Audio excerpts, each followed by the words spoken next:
በስመ አብ ወወልድ ወመንፈስ ቅዱስ አሐዱ አምላክ አሜን። A crisis of colossal scale, the illegal gold rush tearing Ethiopia apart. As gold prices skyrocket, Chinese and Western companies are working side by side to exploit a region ravaged by civil war. At a military checkpoint in Ethiopia's Tigray region, an area reckoning with the aftermath of one of the 21st century's deadliest wars, heavily armed soldiers ordered Tigray to pull over. After a brief interrogation, we were told in no uncertain terms to turn back. Only those with written permission from the military controlling the area could go any further. As we tried to negotiate our way through, a dusty pickup truck skidded to a halt next to us. Its driver, a Chinese national, was accompanied by a local interpreter dressed in army fatigues. In the back were vinyl sacks, pickaxes and half a dozen men. The interpreter handed a piece of paper to one of the soldiers, who waved them through. The truck accelerated away from the checkpoint and towards the sites we had been forbidden from approaching, two vast gold mines, so big they can be seen from space.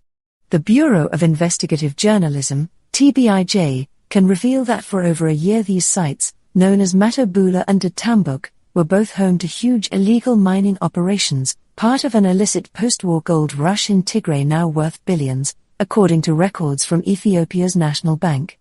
On paper, the sites are licensed to subsidiaries of East Africa Metals, EAM, a Canadian mining company with deep ties to China. EAM has said publicly it is developing legal industrial mines here through its business partners.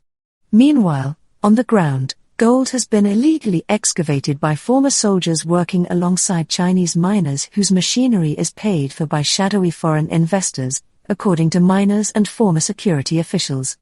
The sites are guarded by military men who control vast smuggling networks, which are in turn fueling yet more violence across a region already devastated by conflict.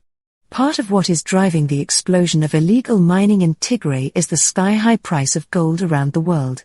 The US, China and others are scrambling to buy up gold reserves. But our investigation also challenges popular depictions of Chinese and Western companies as fierce competitors. In Tigray, the two are working hand in glove. EAM told us it categorically denies the suggestion it is implicated in activities that violate Canadian, Ethiopian or international law.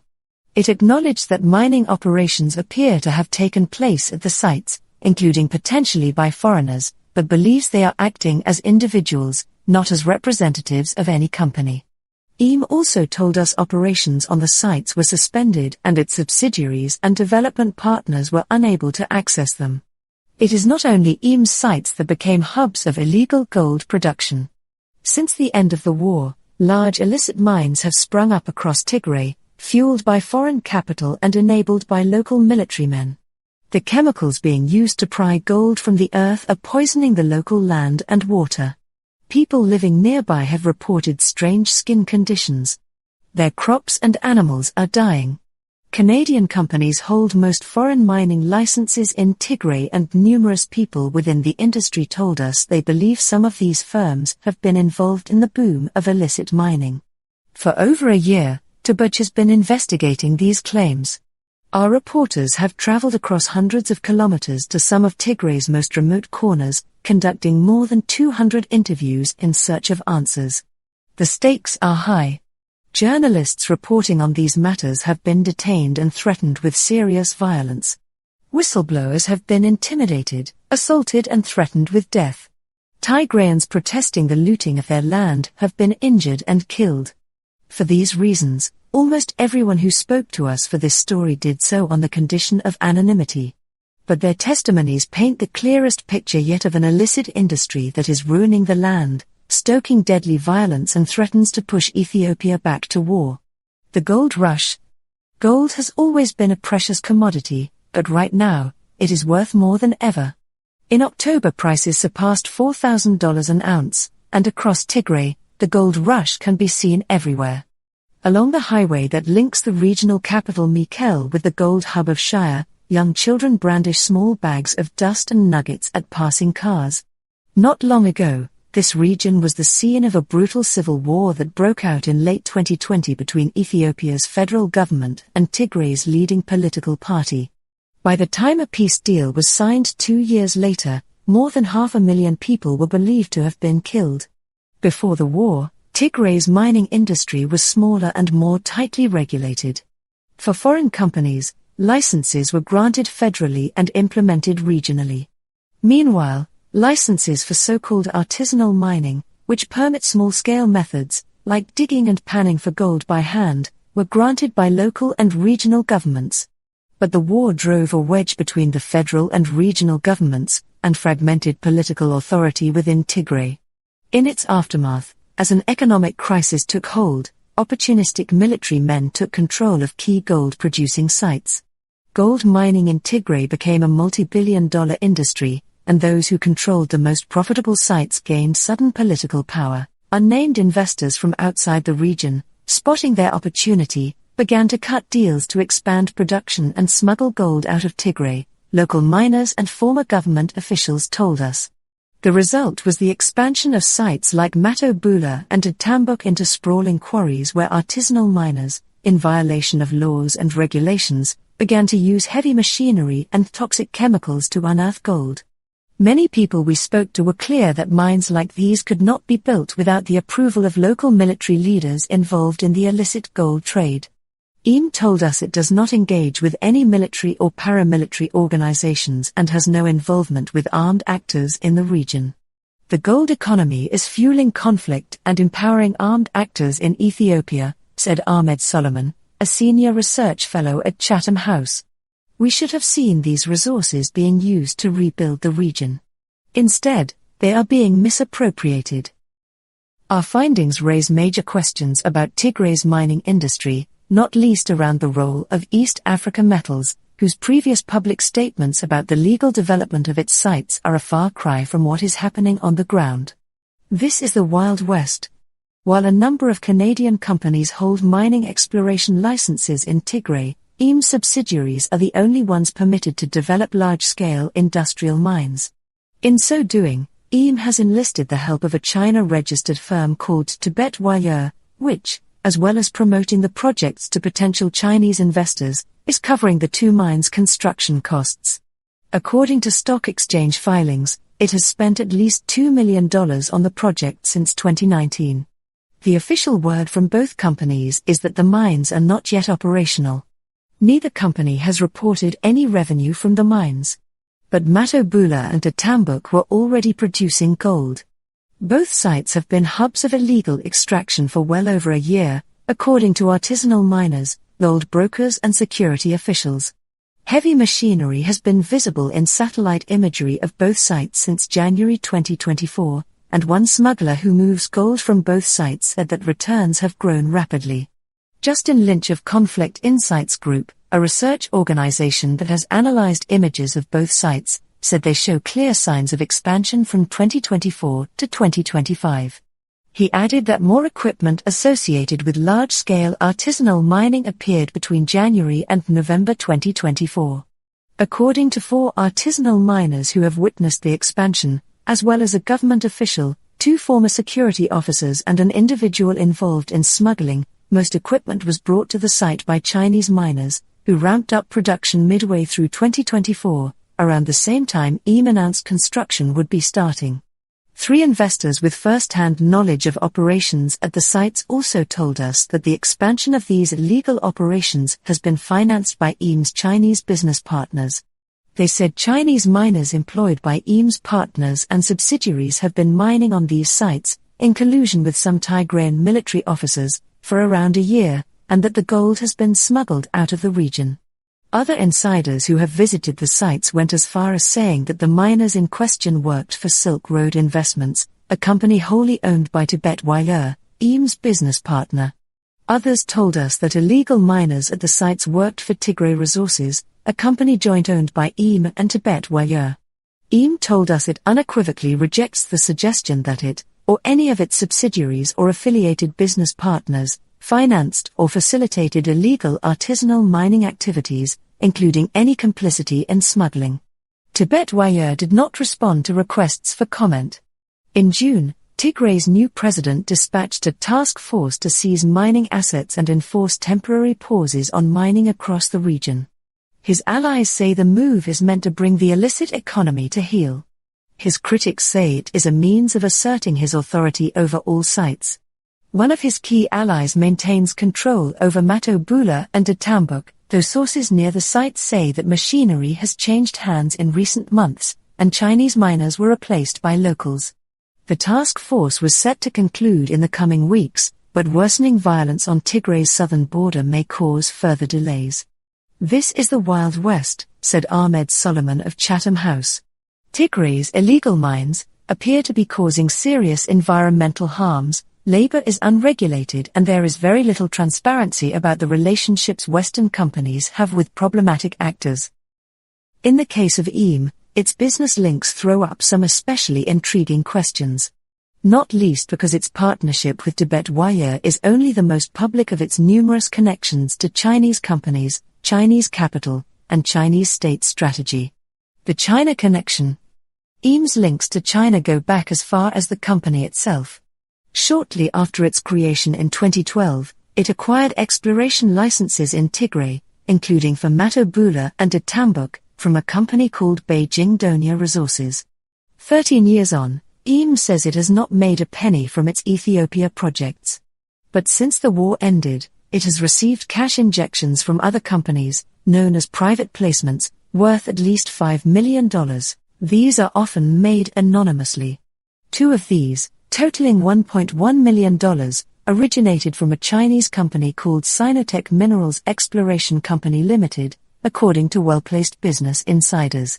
They said the money had been paid via another Canadian company, which Sinotech part owns, called Nickel North Exploration Company. IM told us that Nickel North has never made a private placement to IM. When asked if the payments in question came from individuals associated with Nickel North or Sinotech, the company said it could not disclose the information without the investors' consent. Nickel North and Sinotech did not respond to multiple requests for comment. In June 2025, IM closed a $4 million private placement, this time with a company called Anchises Capital, a newly formed US-registered company. Anchises executives also have ties to China, according to two industry insiders and business registry documents. Linking these entities is one man, a businessman called Jingbin Wang. He is chairman of Sinotech, chairman of Nickel North, former chairman of Beijing Donia, and chairman of the board of directors at IM. Wang is also the chief geologist for Zijin Mining Group, a Chinese enterprise that has a 55% interest in a third mine licensed to an IM subsidiary. On top of this, he holds key roles in government agencies responsible for China's gold and critical minerals strategy. And copper, a vital mineral for the green transition, is found alongside gold in the earth at IM's Tigray mines. The Canadian government has limited Chinese control of Canadian critical minerals companies, including a lithium company owned by IM's CEO and Wang's business partner, Andrew Lee Smith. Nickel North, Sinotech, Anchises and Jingbin Wang did not respond to our requests for comment. IM told us that no copper is expected to be recovered from Ditambuk and is not present in economically significant amounts at Matobula. The pattern in high-risk resource ventures often reveals opportunistic, risk-tolerant frontier investors who leverage political connections back home to secure deals, said Junior Maley, research associate at the Africa Center for Strategic Studies. Profit dictates collaboration. Days after we presented our findings to IM, the company announced that it had applied for a management cease trade order, which means it can delay filing its statements for the most recent financial year. It said the order was unrelated to our questions. IM published its statements in mid-September, and the cease trade order has been lifted. In the new filings, IM says the continuation of the project is contingent on its ability to access its sites. A captive workforce. When we asked miners at another, smaller IM licensed site who had paid for their excavators and rock crushers, most kept quiet. Those who did speak told us of anonymous investors from abroad. Nearby at the same site, a Brehet, a miner, sat on the ground and swirled pearls of mercury over a slurry of dirt and gold, a way of extracting the metal from the ore by hand. The gold trade was new to her, she explained. Her family had been left destitute by the war, so she, like so many, was forced to find an alternative income. Yet for miners like her, gold is far from lucrative. After the investors and the military men took their cut, Abrahet was left with just enough to keep her and her family fed. Her situation isn't unique. These profit-sharing deals between investors and the military can leave the miners themselves, already risking their health and safety to eke out a living, with very little. It's a captive workforce, explained one local researcher. Just down the hill from Abrahet was a large metal structure that sifts ore and mercury through a series of sieves. The process typically extracts only about 30% of gold in the ore, so the runoff that pools at the bottom of the structure is then treated with cyanide. These processes present serious dangers. Mercury is a toxic chemical that accumulates in the body and even in small amounts can cause neurological damage, skin conditions and loss of vision. It can be especially harmful to unborn babies and infants. Cyanide, meanwhile, is a poison that can seriously damage the brain, heart and nervous system. In the type of illegal activity seen across Tigray, the use of these chemicals is far more dangerous than in industrial mining, which is bound by regulations designed to keep workers safe. Rules around the containment of runoffs, for instance, shield both miners and the surrounding environment from severe harm. Here there is no such protection. EM told us, neither EM, its officers, employees, contractors, or partners have engaged in transactions introducing equipment or chemicals at the target areas. It categorically denied any suggestion of complicity in environmental harm. The ecological crisis gripping the region has been extensively documented. A confidential legal report, obtained by Tigray, detailed the widespread use of chemicals near sources of drinking water. One miner who lives nearby a mine showed us welts covering her hands. In a village downstream, Abrahet said, 2 children have died from illnesses she attributes to cyanide. Without these chemicals, we don't earn enough, she said. But they are also killing us. A country at odds. At first, little of the illegally mined gold in Tigray stayed in Ethiopia for very long. Most of it was roughly refined in Shire, and then smuggled out of the country through Eritrea to be sold around the world. Last summer, however, this changed when federal politicians moved to take control of an industry that they said was empowering some of their Tigrayan rivals. According to an internal report compiled by the Federal Ministry of Mines, obtained by Tigray, the National Bank of Ethiopia purchased just over 18,000 kilograms of gold from Tigray's artisanal miners over the past year. This is nearly 30 times the amount Tigray was projected to legally produce in the same period. The conclusions are clear: the vast majority of Tigrayan gold that made its way to Addis Ababa was of illicit provenance. Ethiopia generated nearly $3.5 billion from gold exports last year, according to the above report, the vast majority of which was reportedly mined in Tigray. Smugglers and brokers told us that most of the gold, rather than being taken across borders, is now being moved to government purchasing sites, with federal officers complicit. There are people who are known to participate in this network from top to bottom among government and security officials, said Tigray's former interim president Getachew Reda last year. Ethiopia's federal government, Tigray's regional government, and a military spokesperson did not reply to requests for comment. The region's shifting politics may also be warding off the bigger mining companies. An employee formerly with the Newmont Corporation, one of the world's largest gold mining firms, told us it did not plan to return to the region anytime soon despite holding licenses there. This presents a problem for the so-called junior companies, a category EM falls into, which typically operate by selling their prospects onto bigger buyers. A foreign miner who has worked in Tigray said that some overseas mining companies, or individuals using them as cover, have begun trying to take a cut from the illegal mining happening on their patch. They make the chaos. At a mining camp near Shire, a young woman told us that her sister's 6-month-old baby had recently died of a mysterious illness. The child was buried without a clear cause of death having been established, but she believes it was because of chemicals that leached into the drinking water. Tigray's gold rush has lined the pockets of a few, but for countless others it has brought death and disillusionment. Dozens have been killed in clashes at mining sites and untold more will suffer long-term effects of toxic land.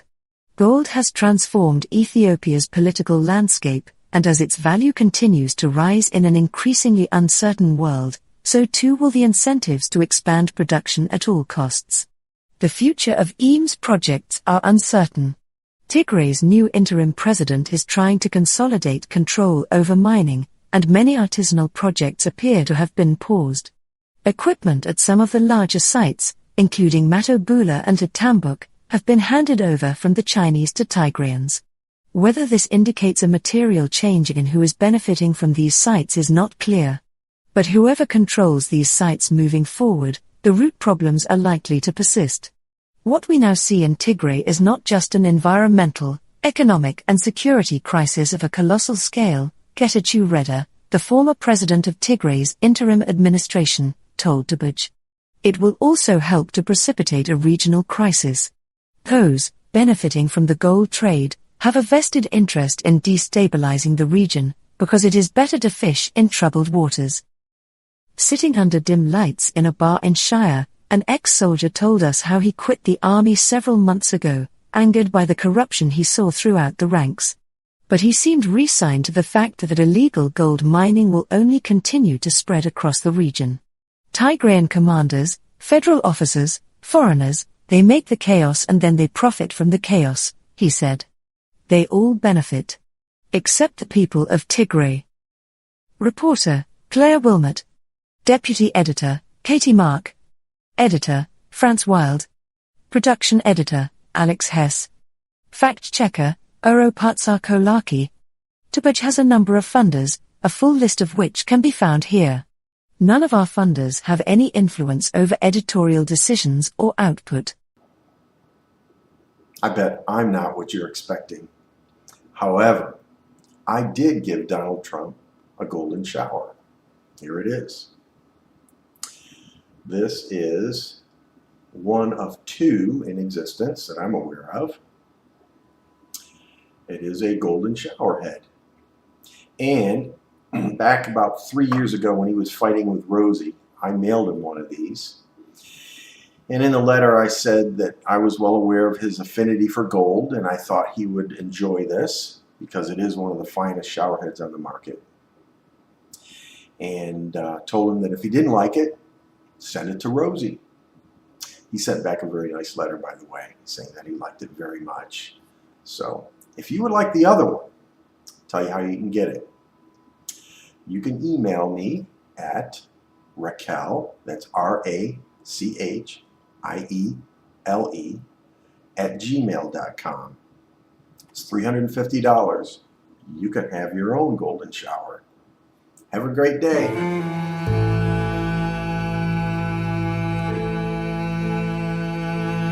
Greetings, my friends. The November 5th U.S. election is at hand, and I'm thankful to make this video just before the election. Looking back at October, at the end of that month, something happened in Jerusalem that I want to talk about in this video. As most of you know if you follow this channel, we believe Donald Trump will return to the White House as president in 2025, and we believe Trump is the biblical Antichrist foretold in the scriptures, the man of sin who fulfills all the Bible prophecies concerning the final end times Antichrist.